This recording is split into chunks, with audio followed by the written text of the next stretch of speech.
Sekali lagi saya mengingatkan, untuk pemutahiran data, jangan lupa sebelum tanggal 5 November 2020 ini, proses pemutahiran data tersebut sudah harus warga lakukan.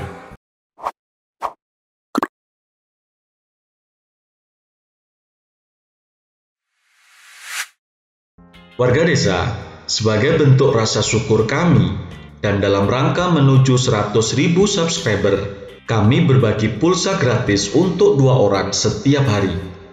Pulsa ini kami berikan kepada warga desa yang memberikan komentar terbaiknya. Ini bukan masalah besarnya nominal pulsa tersebut, namun ini adalah penghargaan kami buat warga desa yang sudah setia di channel Desa Maju Makmur ini. Halo warga, Assalamualaikum. Warga desa, di kesempatan ini kita akan membahas tentang PKH lagi. Kita sudah tahu bahwa di pencairan bulan Oktober kemarin, yang sedianya warga desa selaku KPM PKH bergembira karena menerima pencairan 3 bulan langsung, tetapi masih ada yang tidak happy. Sebagian warga melaporkan ada yang belum ditransfer, dan sebagian besar yang lain menyatakan bahwa banyak yang tidak sesuai nominal yang seharusnya diterima. Nah, di video kali ini saya akan jelaskan komponen apa yang menyebabkan hal itu terjadi dan apa solusinya. Sehingga nanti di pencairan tahap pertama di bulan Januari tahun 2021 yang diterima oleh KPM PKH sudah tepat sasaran sesuai dengan komponen yang ada. Bagi warga desa yang baru tahu channel ini, saya sampaikan selamat menyaksikan dan jangan lupa untuk klik subscribe dengan cara menekan tombol merah. Kemudian biar mendapatkan informasi video-video terbaru dari channel ini, silakan klik loncengnya juga, kemudian klik semua. Atas subscribe yang diberikan, kami sampaikan terima kasih. Warga desa, jika saat ini apa yang warga terima itu tidak sesuai, maka kesempatan warga untuk memperbaiki datanya hingga tanggal 5 November 2020 ini. Untuk apa? Biar pada pencairan tahap 1 di tahun 2021 nanti, itu sudah tidak ada masalah yang akan warga hadapi. Bisa karena tidak cairnya bantuan PKH atau ketidaksesuaian komponen yang ada. Karena itu kita perlu mempelajari hal-hal baru apa yang ada di dalam aturan PKH ini. Setelah saya melihat banyaknya warga yang mendapatkan bantuan tidak sesuai, maka warga perlu mengetahui SK terbaru dari Kementerian Sosial dari SK sebelumnya yang sudah diterbitkan di bulan Agustus. Bahwa di aturan terbaru, anak sekolah dibatasi hanya 2. Nah, ini warga kata kuncinya. Bisa jadi banyak ketidaksesuaian itu karena jumlah anak sekolah sekarang hanya dibatasi 2 anak saja. Bagaimana Kementerian Sosial mengetahui dan membatasi jumlah anak yang didaftarkan sehingga langsung dipotong menjadi 2 anak sekolah yang diterima? Jawabannya adalah di aplikasi PKH.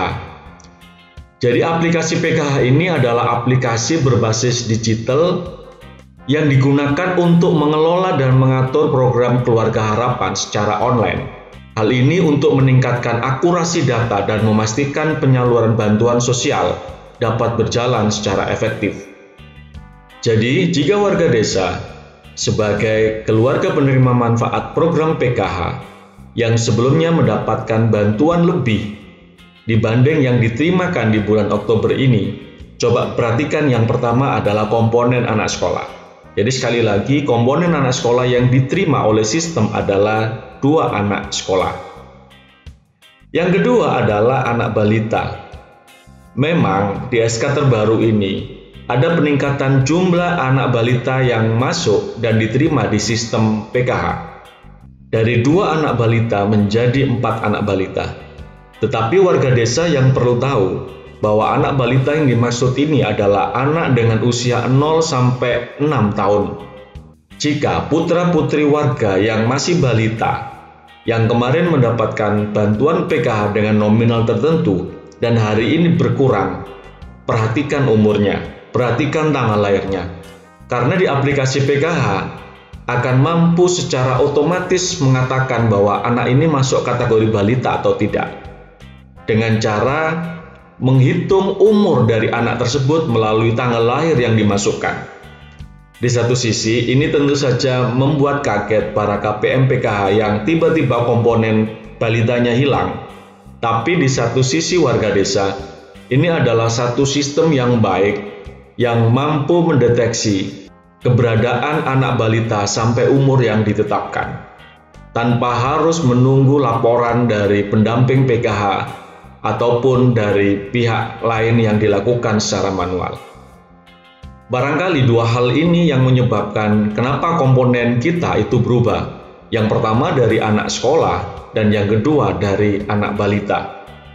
Namun, jika warga desa ternyata tidak ada permasalahan dengan anak sekolah dan masalah dengan anak balita, tetapi menerima jumlah uang yang diterima pada pencairan bulan Oktober kemarin tidak sesuai, maka solusinya adalah warga desa selaku keluarga penerima manfaat program PKH melakukan pemutakhiran data melalui pendamping PKH, di mana pemutakhiran data ini dilakukan di aplikasi ePKH. Tapi saya tekankan bahwa pemutakhiran data ini hanya sampai tanggal 5 November 2020 ini.